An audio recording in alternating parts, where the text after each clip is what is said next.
Pierre trained.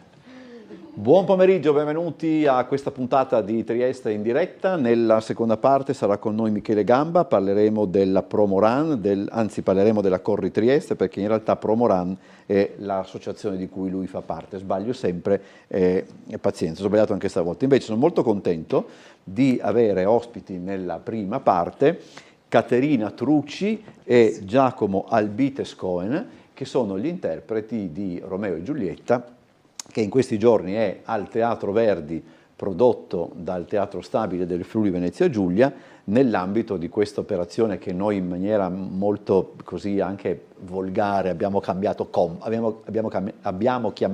Combo, è brutto di dire, però insomma è un'iniziativa appunto che ha fatto in modo che andassero in scena al Teatro Verdi sia l'opera di Gounod che la tragedia di Shakespeare. Devo dire la verità, mandando in tilt parecchie persone, anche noi giornalisti, perché dire c'è una produzione del Teatro Stabile del Friuli Venezia Giulia che va in scena al Verdi, quanti poi saranno andati anche a Rossetti? Un sacco di miei amici sono andati a Rossetti, all'ultimo se ne sono accorti e sono venuti al Verdi. Ma era ovvio, insomma. Comunque, al di là di questo, tutti e due gli spettacoli sono spettacoli ottimi, molto gradevoli, devo dire la verità, soprattutto la prosa, e a mio avviso una delle ragioni per cui lo spettacolo funziona è proprio nel fatto che la compagnia è una compagnia di attori giovani, perché Giulietta e Romeo sono giovani e, come dire, debbono avere anche la freschezza dei giovani, anche la naivete dei giovani, e quindi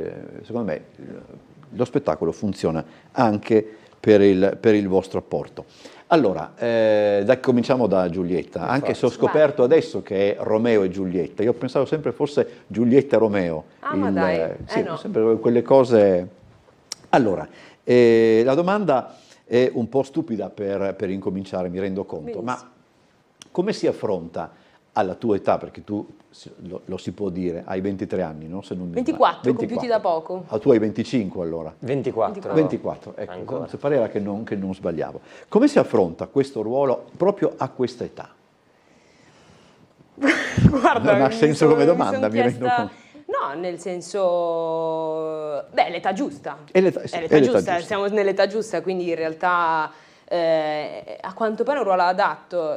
Tra l'altro sento continuamente dire giovanissimi, io non mi sento, non mi sento giovanissima, comunque mi colpisce anche sentirmi. Ma sai cos'è molto probabilmente? Perché molto spesso noi siamo abituati a vedere in scena Romeo e Giulietta attori molto più maturi. No, e infatti ecco. è comprensibile, ma mi ritrovo in questa gioventù, effettivamente provando mi sono ritrovata in questa gioventù, no? Sia a livello professionale, perché comunque l'adrenalina che ti dà il primo lavoro di questo, io comunque la prima volta che lavoro in un teatro così grande, è chiaro che ti dà quell'energia che solo il tuo primo lavoro alla mia età probabilmente può darti, non lo so, vedremo. Non lo so, lo affronti con semplicità. Io, Giulietta, chiaramente si porta dietro una grande responsabilità, sì, no? Sì. Però ho provato a trovare la parte più semplice, più umana e più concreta di questo personaggio, che, come dicevo anche i giorni scorsi, non è un personaggio particolarmente complesso, ambiguo, che ha dei sotto, no? Che va a analizzare, ma è molto ragazza, umana. insomma, Sì, all'inizio si innamora e quindi ho pensato, ma come cosa succede a me quando mi innamoro, no? E mi sono innamorata, quindi ho pescato nel mio vissuto, e penso che sia quello che interessi al pubblico, vedere nella concretezza cos'è l'amore, che non è poesia, a volte è molto concreto, è imbarazzo, è sudore, insomma tutti quegli aspetti che penso siano interessanti da vedere. E questo in realtà ho trovato una semplicità, ho anche nel rapporto con i genitori, io mi ci ritrovo tanto, per amore ho tirato piatti, ho fatto di tutto, nel senso, comunque è un personaggio che alla fine non ho fatto fatica a trovare dentro di me. Ecco, sì. Laddove invece per quanto riguarda Giacomo, io ho notato adesso, ripeto, molto spesso di alcuni personaggi noi abbiamo un'idea che deriva dalle altre messe in scena che abbiamo visto, no? E solitamente anche in rapporto con Mercuzio il personaggio di Romeo è visto in maniera meno, come posso dire, quasi più riflessiva, insomma, e invece il tuo è un Romeo molto, come dire, molto preso, molto vivace, molto anche atletico, si arrampica. Potevano abbassarti un pochettino A quanto pare no. perché è una roba ogni tanto, diciamo, speriamo che non succeda niente. Comunque, mi sembra che sia quantomeno più irruento, per esempio, rispetto a quelli cui, ripeto, da spettatori teatrali e magari anche da spettatori cinematografici noi siamo abituati. Io volevo concentrarmi molto sul lato impulsivo di Romeo, volevo riuscire a portare del personaggio quanto più ci fosse di quando io ero irruento nell'adolescenza, dei cambi ormonali che hai improvvisi quando sei giovane. Credo che Romeo da testo, almeno da come l'ho interpretato io, abbia soprattutto una prima fase riflessiva, se vogliamo, in cui lui crede, idealizza un amore cortese, diciamo, per Rosalina, e poi scopre un altro tipo di amore ed arriva in maniera molto, insomma, arriva da un momento all'altro. Io ho cercato di concentrarmi su questo, poi col regista, con Paolo Valerio, lui mi aveva parlato di un Romeo fatto da Giancarlo Giannini, in cui Giancarlo Giannini si arrampicava ovunque, aveva un corpo molto atletico, molto prestante, e non tanto non è che mi importasse molto di sapermi arrampicare sulla scenografia, però volevo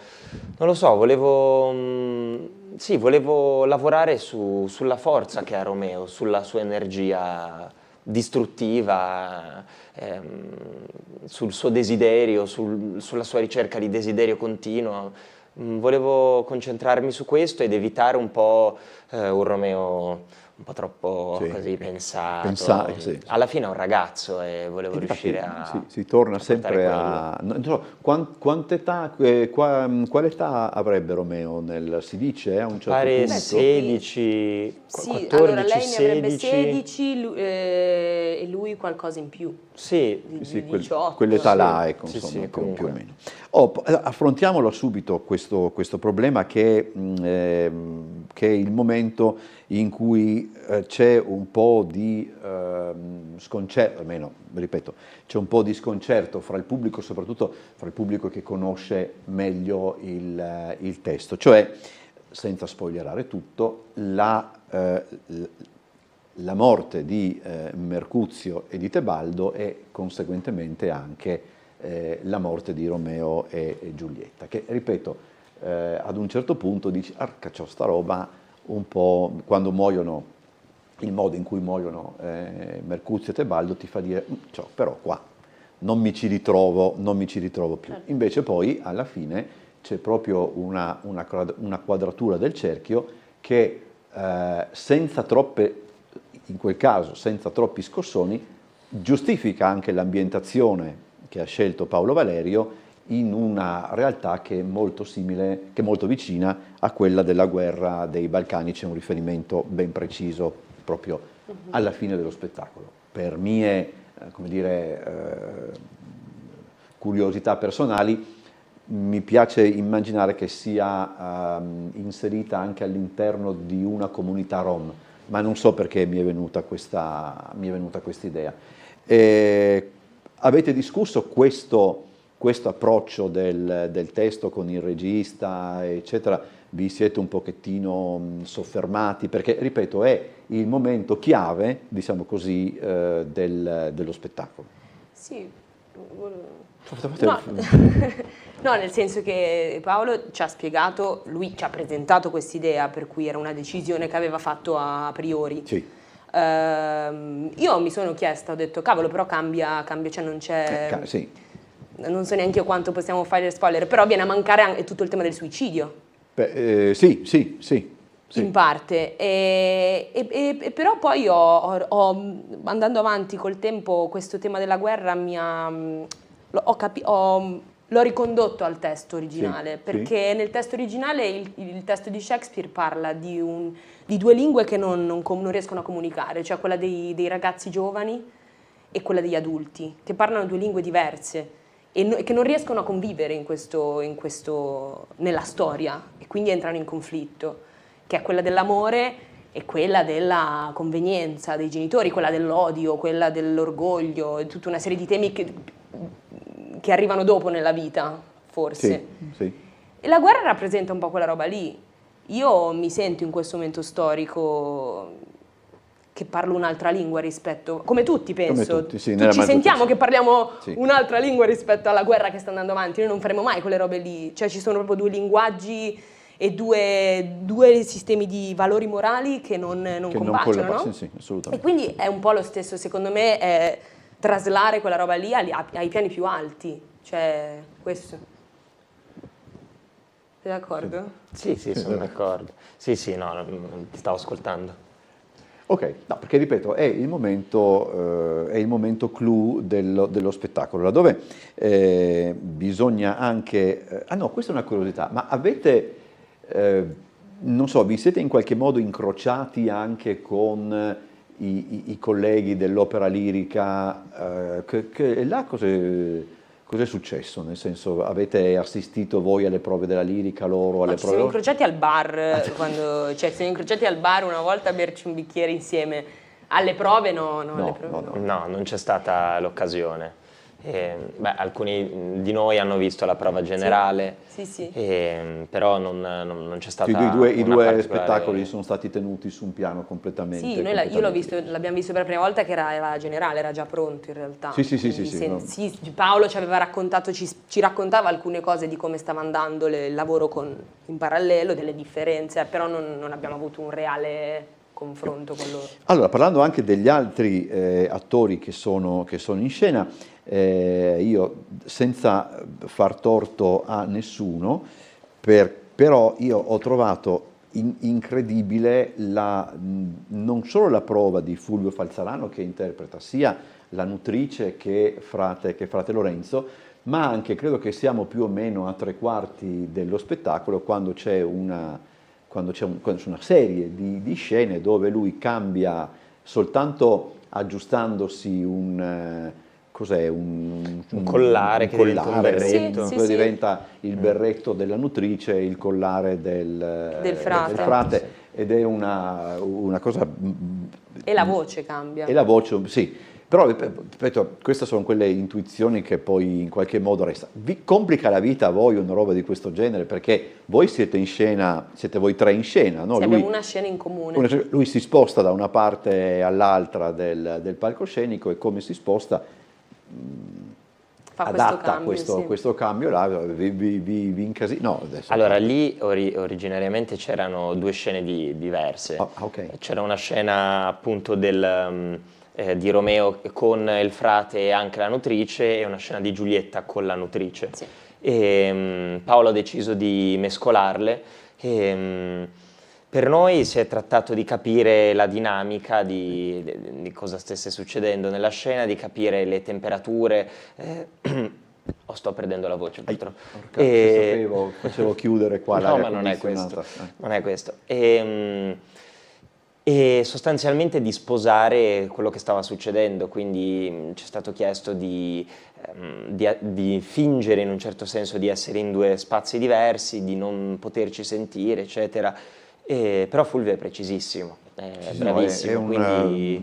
È una prova veramente molto bella la sua, poi dopo avremo tempo per ricordare anche tutti gli altri, sì, ce li ho qua.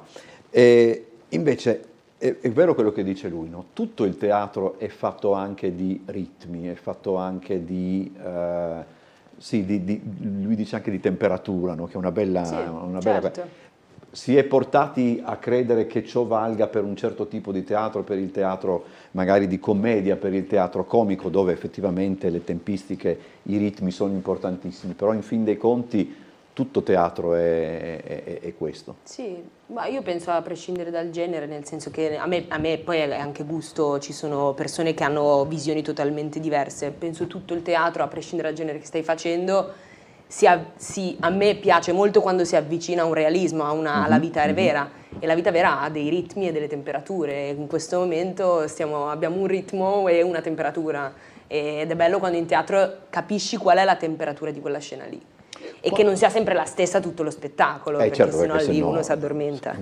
E invece, cosa avete potuto portare di voi adesso non dico nel personaggio, perché poi dipende anche da come uno...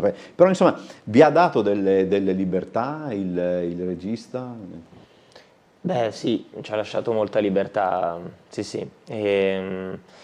Abbiamo lavorato molto con Monica Codena, che ha curato la parte delle coreografie, però poi in fondo si è occupata di molto di più. Sì, anche. Ci ha dato una mano a individuare questi personaggi, e poi io credo che il lavoro dell'attore sia un lavoro molto minuzioso, quindi per individuare e far emergere delle qualità, delle contraddizioni, delle luci e delle ombre del personaggio, bisogna anche andare a limare dei piccoli dettagli, magari in una scena è questione di capire dove stavi guardando, a che punto, ci sono una marea di cose di cui occuparsi, e le abbiamo potute lavorare in sala prove, particolarmente sì con Paolo e con Monica, e ognuno di noi ha potuto portare, anzi siamo partiti in realtà da un materiale molto personale, anche perché non abbiamo svolto una fase di tavolino, che è la fase in cui ti metti, diciamo, con un tavolo, con i copioni. 5 minuti. Sì, non l'abbiamo fatta sostanzialmente. Sì. Paolo ha voluto lasciarci direttamente. Quindi il primo giorno di prove noi non ci conoscevamo. Scena del balcone. Ci ha detto fate la scena del balcone. Subito? C'era un balcone così e... niente. E posso dire? Ed era andata, sì, ci siamo trovati. Anche là si è dovuto arrampicare? O... Sì, ma lui si è arrampicato forse il primo giorno. Subito? Sì, era subito uscita fuori questa cosa qua. Sì, comunque ci siamo subito divertiti, avevamo probabilmente già delle idee, una sensazione di questo testo, cioè a me vibrava molto, per esempio, prima di arrivarci, no? Me lo sentivo proprio dentro. E quindi abbiamo lasciato lui, Paolo è stato molto disponibile, ha detto, come se avesse un po' detto andate, fate. Poi si percepisce, ammesso... questo un po' si percepisce, adesso non so se questo si deve dire, ma come si percepisce anche che vi ha dato parecchia libertà, insomma, tantissima. Che poi è anche giusto, insomma, per certi aspetti. Quando ci siamo visti, cos'era, la prima volta 2 settimane fa, quando lo spettacolo è stato presentato al Teatro Verdi, e abbiamo parlato anche dei riferimenti, perché insomma ci sono dei riferimenti importanti per quanto riguarda Giulietta Romeo, soprattutto cinematografici. C'è il Giulietta Romeo di Zeffirelli, c'è quello di Baz Luhrmann, e poi ce ne sono alcuni fatti precedentemente, tra cui uno, se non mi sbaglio, negli anni 30 con Leslie Howard e Norma Shearer, che credo avessero 1,40 e passa, e lei anche, insomma, quindi queste sono quelle cose a cui il cinema delle volte ci abitua, ma non dovrebbe, secondo me, ma comunque è un altro discorso. E mi dicevate, adesso così, tu prediligi, diciamo così, il Romeo già quello di Zeffirelli, e tu invece quello con Leonardo DiCaprio, insomma. So che sono dettagli stupidi, insomma, eccetera, però perché? No, a me, ma non è che prediliga... No, anche quello di Baz Luhrmann mi è piaciuto molto. Poi alla fine... quello di quello parla, insomma. No, dico, cerchi di guardare più riferimenti possibili per capire il più possibile, per avere più strumenti possibili. Poi è sempre interessante vedere come un altro attore, in questo caso Leonardo DiCaprio, magari ha interpretato il tuo personaggio, quindi c'è molto da imparare, ovviamente. A me quello di Zeffirelli, sarà che l'ho visto in una sera in cui ero particolarmente ispirato, non lo so, mi è piaciuto molto, e mi è piaciuto tanto e mi ha commosso tanto il tema di Nino Rota. Vabbè. Mi è piaciuto molto, poi sì, non me l'aspettavo, ecco, pensavo che mi sarei annoiato, a dire la verità, essere sincero. Invece è anche un film molto giovane, per dire la verità, perché anche lì gli attori erano veramente giovanissimi. Poi purtroppo è venuta fuori anche quella storia più recente, ma insomma quella lasciamola perdere, ma è un film molto fresco, ecco, per dire la verità. Anche nel panorama dei film shakespeariani è un film molto... Sì, a me è piaciuto Poi anche. restituisce quasi integralmente il testo, Sì. sostanzialmente. Non ha, beh, anche quello di Baz Luhrmann ha dei grandi tagli, però il testo è quello. Sì. Però è molto utile anche per capire cosa succede passo per passo nella storia. Magari prima di fare le prove hai anche bisogno di avere un attimo più chiaro il quadro della situazione. Se posso chiedere, quanto tempo prima di incominciare le prove avete saputo che sareste stati, si dice ancora scritturati? Sì, Sì. si dice ancora. Un mesetto, mi sa.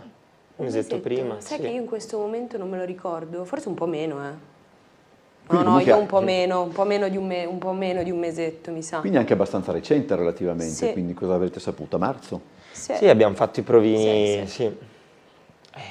No, non me lo ricordo Ok, come esatto. vabbè. Io poi sono pessimo col No, tempo. anch'io però. ho una percezione del tempo. Ma ecco, raccontate un attimo, perché questo è anche interessante, insomma. Voi avete anche un grande coraggio a intraprendere questa strada, no? Perché non è semplice la vita degli attori, anche la vita adesso, per l'amor di Dio, non vorrei spaventarvi, ma anche, insomma, però voglio dire, la vita degli attori, anche quelli di una certa età, non è tutta rose e fiori, a maggior ragione per dei giovani, eccetera.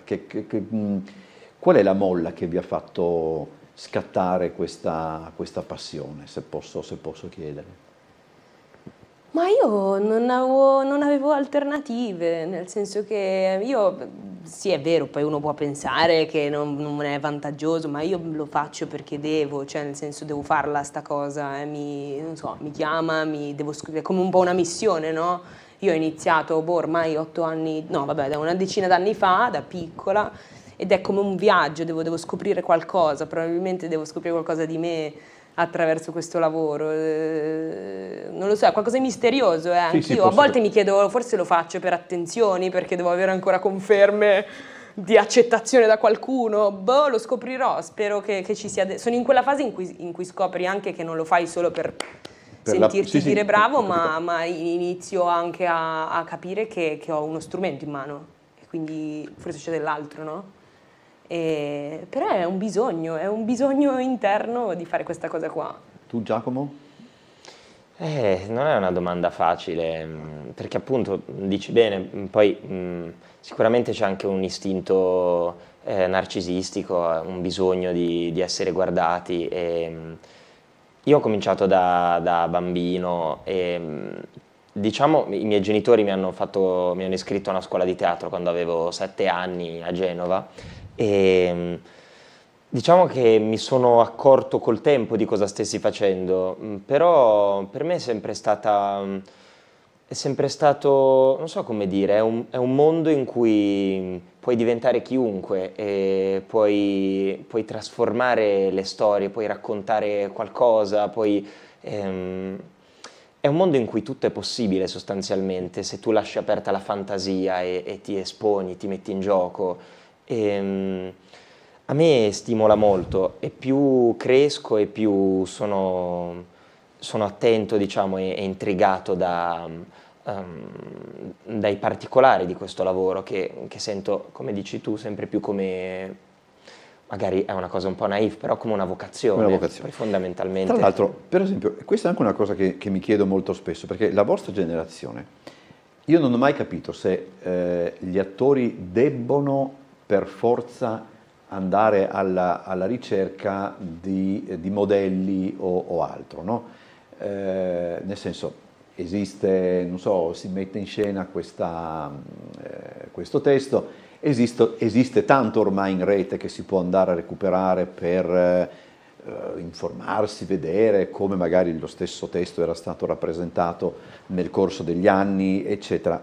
Probabilmente qualcuno lo fa, qualcuno anche non lo fa, questo non è.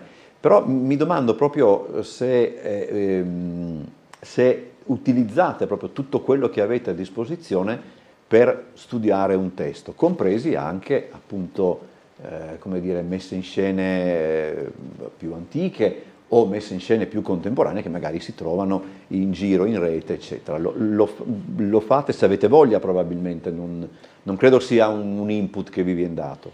Io penso che tutto faccia brodo, che più noi siamo larghi, diciamo, nell'anima in un certo senso, più informazioni abbiamo, più strumenti abbiamo e più riusciamo a sbrogliare le maglie del testo che abbiamo davanti, a capire meglio, a guardare oltre e in un certo senso, e poi sostanzialmente a comunicare questa cosa. Sì. Quindi sì, penso che un attore debba essere informato, debba essere consapevole, è anche una responsabilità comunque salire su un palcoscenico con delle persone che ti guardano e parlare ed essere ascoltato e pretendere di essere ascoltato. Quindi sì, penso, e poi penso che sia utile perché più cose tu sai, poi è un grande gioco di imitazione allo stesso tempo, quindi hai bisogno di rubare dei modelli, rubi dappertutto. O anche per dire io questa cosa qua non la farei mai, quindi... Anche, perché no? Tu invece? Io non sono super ligia a questa cosa, devo Immaginavo. dire. No, nel senso, sono super d'accordo con quello che dice, penso che l'essere umano e l'attore di conseguenza debba avere una cultura, cioè devi studiare, essere interessato alle cose, a quello che fai. Personalmente io cerco di tutelare anche una mia... cioè non posso mettere troppi, non mi serve a volte mettere troppi input, perché non so, non riesco a essere così, devo attingere da altre cose forse, da cose mie, cose personali, e quindi non sempre mi informo di tutto, magari non sempre mi serve. Non adesso magari. Sono modi poi di affrontare il proprio mestiere che sono entrambi validi. Ecco, poi era proprio una mia curiosità, visto che adesso c'è veramente di qualsiasi tutto e di cosa. più, ma anche noi spettatori più o meno privilegiati, in cui dicevo domani vado a vedere questo, aspetta che vado a vedere un attimo come lo fece Gielgud, per dire, cosa che fino a una ventina d'anni fa era assolutamente impensabile. Io per esempio per prepararmi a questo mi sono guardata film totalmente diversi, cioè mi stavo guardando Tarantino prima cioè ho capito che non c'entravano niente, però il mio istinto mi diceva che guardati quello. Per cui non seguo un metodo, cioè, anzi magari uscire un po' dallo schema di quello che stai facendo mi aiuta a trovare delle cose più... Allora, prima di passare alle ultime domande, che sono quelle un po' stupide, ma che servono per salutare, posto che quelle fatte non lo siano, allora ricordiamo anche gli altri nomi di chi è in scena con voi. Ci sono Sebastiano Caruso, che interpreta Benvolio, Pietro Desimio, che è invece Tebaldo, ed è anche lì è un Tebaldo che non si odia. Non so se questo gli farà piacere o meno, però proprio il contesto di cui si discuteva prima è un contesto che fa in modo che si apprezzi anche il personaggio. Poi Alessandro Di Nuzzi, che fa il padre Capuletti, che fa il padre Fulvio Falzarano, Francesca Masini, che fa questo personaggio che è sia Yuri che la migliore amica di questo personaggio che non ha una battute, però accompagna i giovani, diciamo. Giulia Perelli è la madre, se non mi sbaglio. Esatto. Okay. Stefano Scandaletti è il cecchino. E il principe. E il principe, certo. Sì. E Piero Sparvoli, che invece fa Mercuzio. Pietro Sparvoli, con i nomi, Pietro Sparvoli, che invece è Mercuzio, quindi abbiamo detto anche i nomi. Già che ci siamo, le scene sono di Francesca Tunno, i costumi di Stefano Nicolao, le coreografie di Monica Codena, le luci di Claudio Schmid e i video, perché ha una grande importanza, ne abbiamo visto anche un po' nelle immagini che andavano in sovrimpressione, il video ha una grande importanza, sono di Alessandro Papa e le musiche originali di Walter Sivilotti. Allora, vedremo poi anche nei prossimi mesi se questa operazione di opera lirica e prosa andrà avanti. Io sono terrorizzato perché sono andato a vedere quelli che sono i possibili incroci e c'è anche l'opera scozzese di Shakespeare, e quello potrebbe essere un problema per un giornalista superstizioso, non dire il titolo, ma insomma quello è un altro problema. Invece, proprio per aiutare a chiudere, c'è un ruolo che al momento vi piacerebbe interpretare e che magari poi potrebbe, chissà, anche avervi interessato tanto da convincervi a intraprendere questo mestiere in maniera più concreta, eccetera. Se c'è, perché può anche darsi che... Amleto, mi piacerebbe fare Amleto. Ah, passi da Romeo ad Amleto. Mi piacerebbe, stai- Il livello successivo. anche lì ci sarebbe, anche lì c'è un'opera lirica, ma insomma io ho in mente quell'altra. Meglio non dire. Ma a me, allora, ma non lo so, però ultimamente mi piacciono molto questi personaggi, vabbè adesso prima stavo parlando di Tarantino, mi viene in mente Kill Bill, cioè che in Italia non esiste questa cosa, però un personaggio, una donna violenta. Così, beh, sarebbe divertente, no? Una Kill Bill italiana. In realtà sempre Shakespeare... Chiamatemi se avete questo, l'avevate già pensata, perché... In realtà sempre Shakespeare ce l'ha questo personaggio, solo che almeno qua dentro, finché conduco io, non si può dire, ma c'è quella che ha le mani sporche di sangue. Ah, certo. Sì, no, è vero, è vero, è vero, è vero. Però, vabbè, però non c'ha quello non c'ha tuta gialla, però non c'ha la... No, non ha la tuta gialla, non ha la tuta gialla. E poi non si deve dire. Non lo so cosa mi ha fatto comunque iniziare, quello non lo saprei, non me lo ricordo, il personaggio che ti ha fatto convincere a fare questo. Neanch'io me lo ricorderei. Io il primo spettacolo che ho fatto è stato il vestito invisibile, il vestito nuovo dell'imperatore. Quindi... E facevo il secondo tessitore. Io facevo il barone Lamberto invece, mi avevo messo una pelata, facevo un signore anziano e lì ho deciso il mio lavoro. Sì, lì ho detto mi viene proprio bene.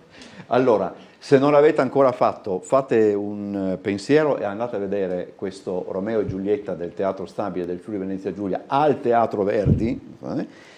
Ci sono ancora 3 recite, domani alle 20:30, domenica pomeriggio alle 16 e lunedì alle 20:30. Vi garantisco che è uno spettacolo, io ho costretto degli amici ad andarlo a vedere, sono usciti entusiasti perché è veramente un bello spettacolo. Io ringrazio allora Caterina Trucci e Giacomo Albites Cohen per essere stati con noi, buon lavoro. Grazie mille. Penso che poi anche dopo circuita, no, lo spettacolo. Sì, nel 2027 andremo in tournée. Ok, quindi sì. poi forse tornerete anche qua perché gli spettacoli poi anche ritornano, sì, e quindi magari poi ci rincontreremo così ci racconterete anche della tournée. Certo, come si evolve. Allora, grazie davvero, adesso andiamo in pubblicità, poi cambiamo argomento, parliamo di corsa con Michele Gamba della Promoran.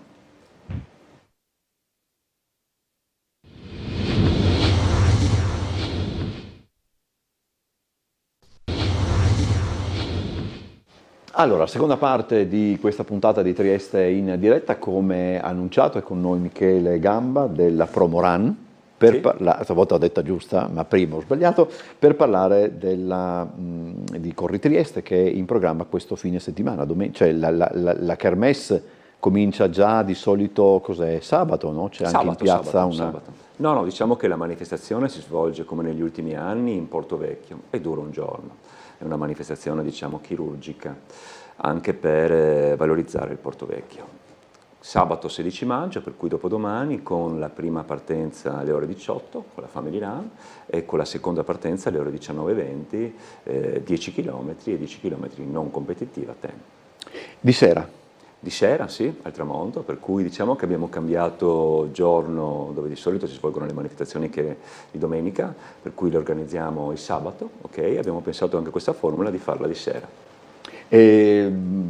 Come dire, sarà la testate come formula anche essendo una novità? No, diciamo che non è una novità dell'ultimo momento, sono già 3 anni ormai che organizziamo. Scusa, io faccio un po' di confusione, devo dire la verità, infatti.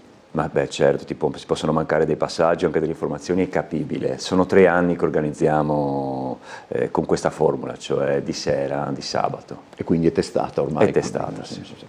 Senti, tutte le volte che noi parliamo di manifestazioni come Corri Trieste e come anche altre, sottolineiamo l'enorme numero di persone che vi partecipano, sia a quelle sia alla parte competitiva, sia alla parte non competitiva, alle family, eccetera. Perché c'è così tanta, non voglio dire voglia di correre, ma perché alla gente piace partecipare a queste manifestazioni? Vi siete mai chiesti da un punto di vista non tanto agonistico, poi dopo parliamo anche da quel punto di vista, ma poi dal punto di vista, vogliamo dire, sociale a questo Assolutamente punto? sì, ma perché negli ultimi anni la corsa è diventata una moda. Adesso esistono questi run clubbers che fanno dei numeri anche importanti.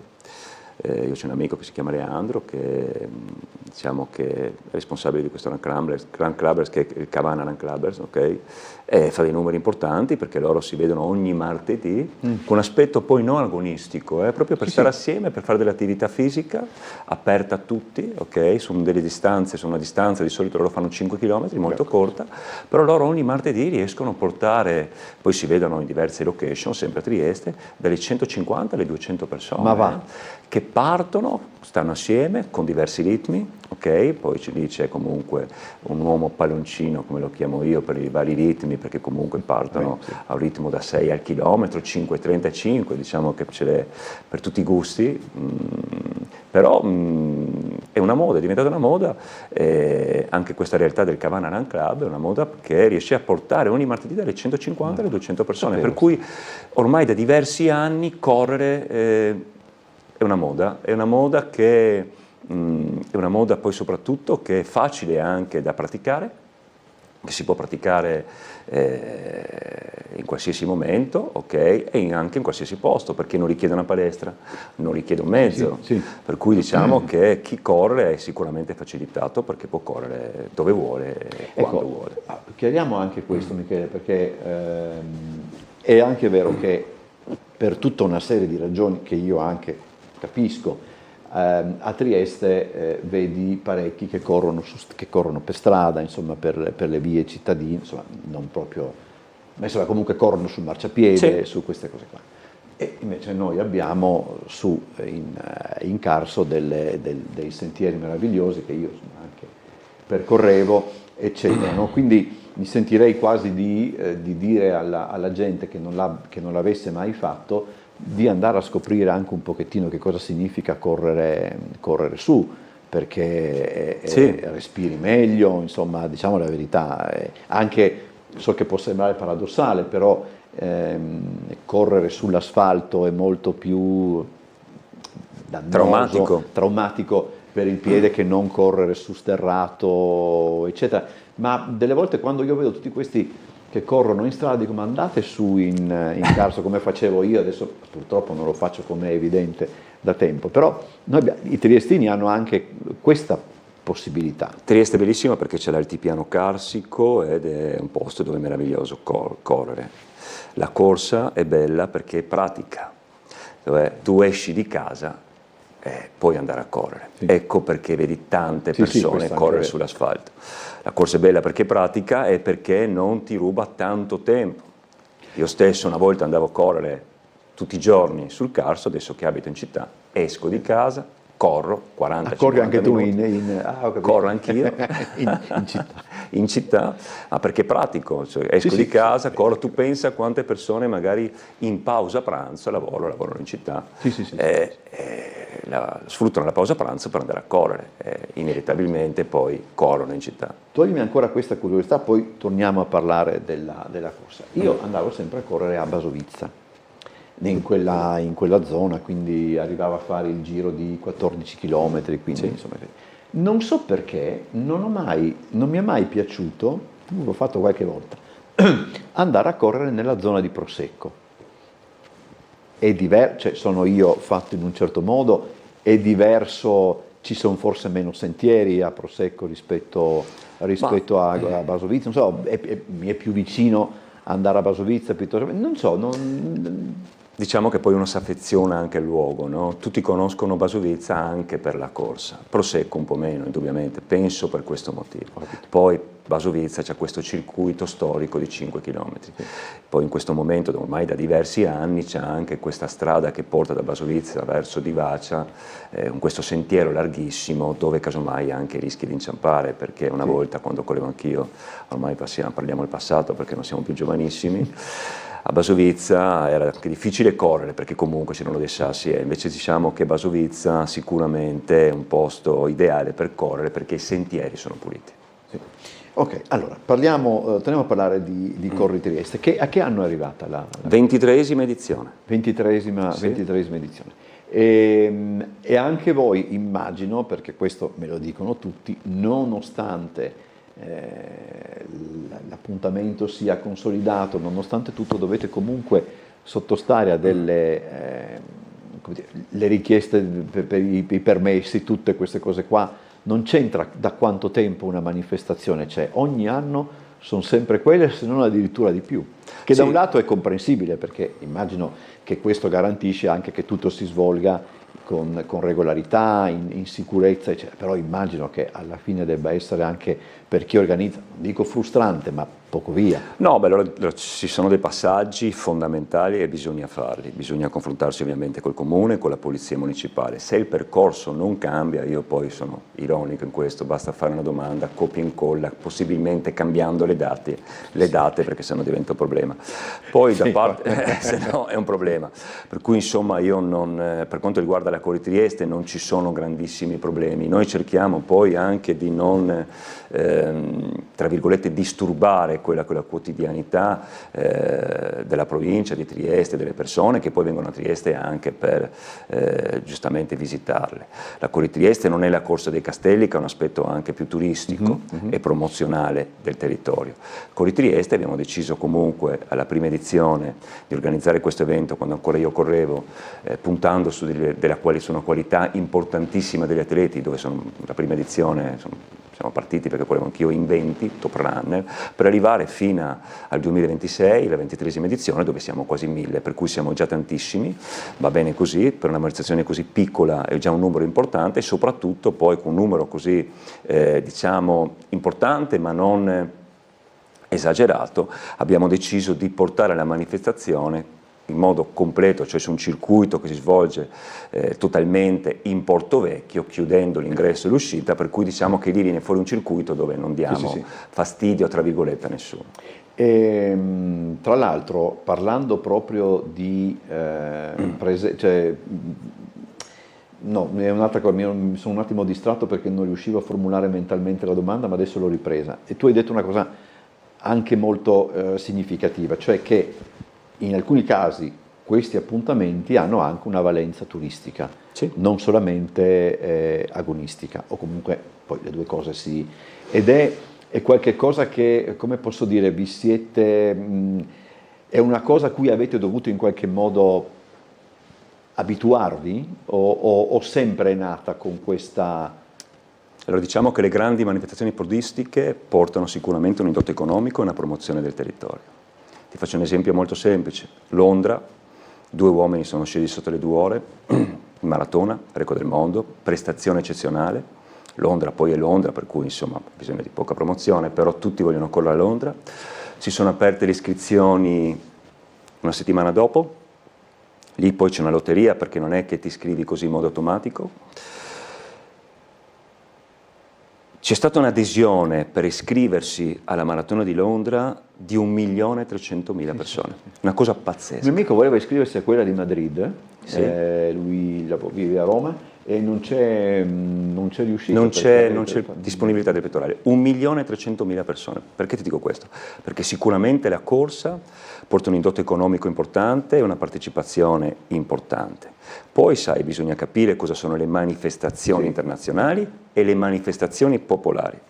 Le manifestazioni internazionali hanno dei canoni molto precisi, che sono l'aspetto tecnico, che ti serve per uscire dal confine provinciale, perché un aspetto tecnico, un importante risultato cronometrico ti fa andare sulla stampa nazionale.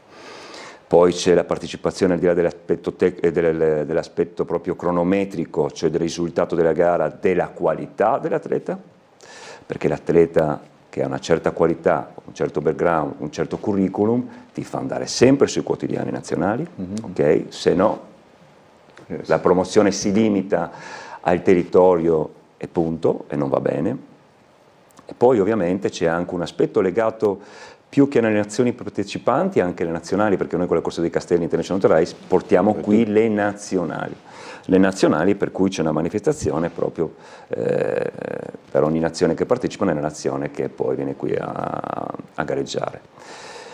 L'aspetto turistico poi non finisce solo con il discorso tecnico, ma anche con il discorso numerico dei partecipanti, che deve essere però un numero di partecipanti legato alla gara competitiva, non la Family Run, perché la Family Run partecipa, diciamo, la cittadinanza, no? Sì. La cittadinanza ti porta un indotto economico sicuramente importante, diciamo importante per chi organizza, perché comunque si iscrivono, ma per il territorio non tantissimo, perché insomma poi se io sono di Trieste e partecipo a una Family Run, sicuramente non dormo in albergo, no. Senza, ecco, ok.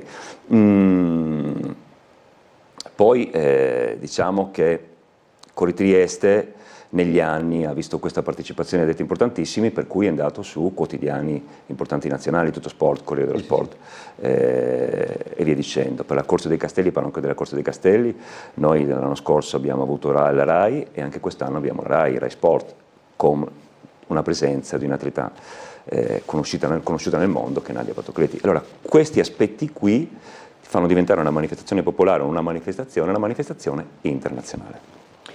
Invece, questo invece mi viene in mente adesso, io immagino che queste competizioni, no, poi proprio nel loro ripetersi abbiano, come dire, abbiano un senso, no? Nel senso, la Corri Trieste si fa in questo modo, sì. I Due Castelli si fa in quell'altro modo, eccetera, eccetera. Si cambia però anche delle volte, cioè cambiare percorso diventa, lasciamolo perdere dal punto di vista burocratico, questa è una domanda proprio dal punto di vista proprio degli atleti eccetera, se cambiate il percorso cambia qualche cosa per l'atleta o fondamentalmente no? Ma allora diciamo che cambiare il percorso è sempre una cosa particolare e anche di difficile comprensione per chi partecipa, perché sicuramente dai uno spunto in più, perché bisogna poi cambiare, sì, no? Bisogna stimolare chi partecipa alle manifestazioni. Diciamo che chi partecipa alla gara competitiva ha il tempo fatto magari l'anno prima o 2 anni prima, per cui c'è un confronto, per cui diciamo che in linea di massima il percorso non si cambia.